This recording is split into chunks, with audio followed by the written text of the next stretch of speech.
Now the next question is, a block of mass 1 kg slide down a curve track which form one quadrant of a circle of radius 1 meter as shown in figure. The speed of the block at the bottom of the truck okay यहाँ पर velocity दे रखी है मेरे को 2 metre पर second. The work done by the force of the friction is. देखो यहाँ पर कुछ न कुछ पोटेंशियल एनर्जी होगी.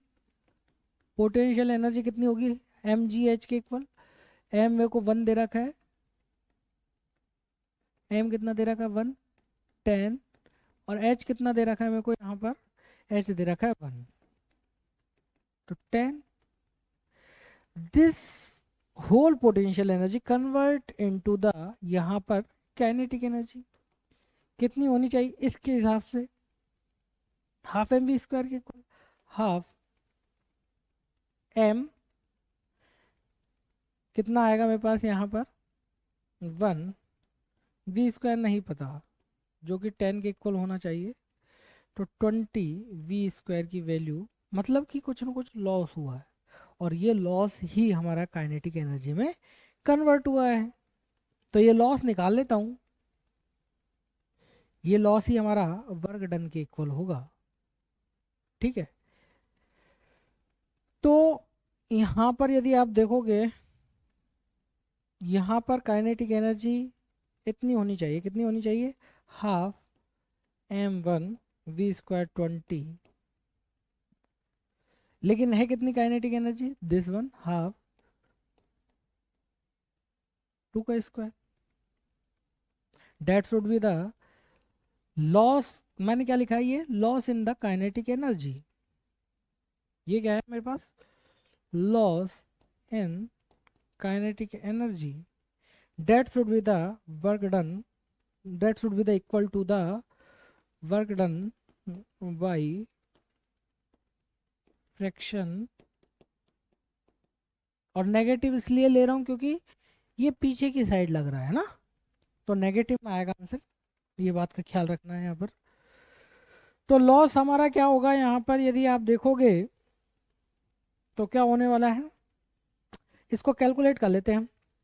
हाफ m 20,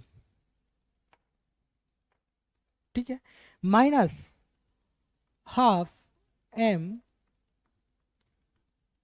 2 का square. That must be equal to work done by friction force.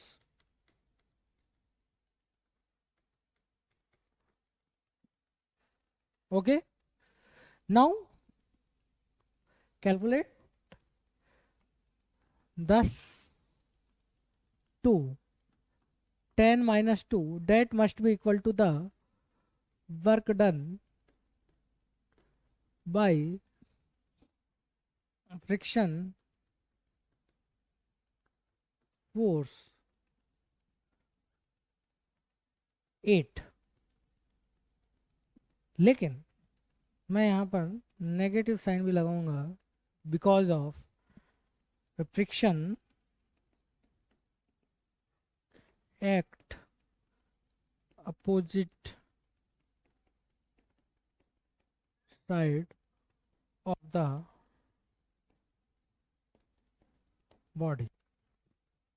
This must be equal to work done by friction force. यही हमारा आंसर होगा.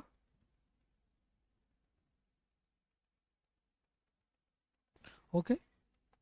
तो हमारा आंसर होने वाला है -8 जूल. क्या होगा? -8 जूल हमारा आंसर होने वाला है.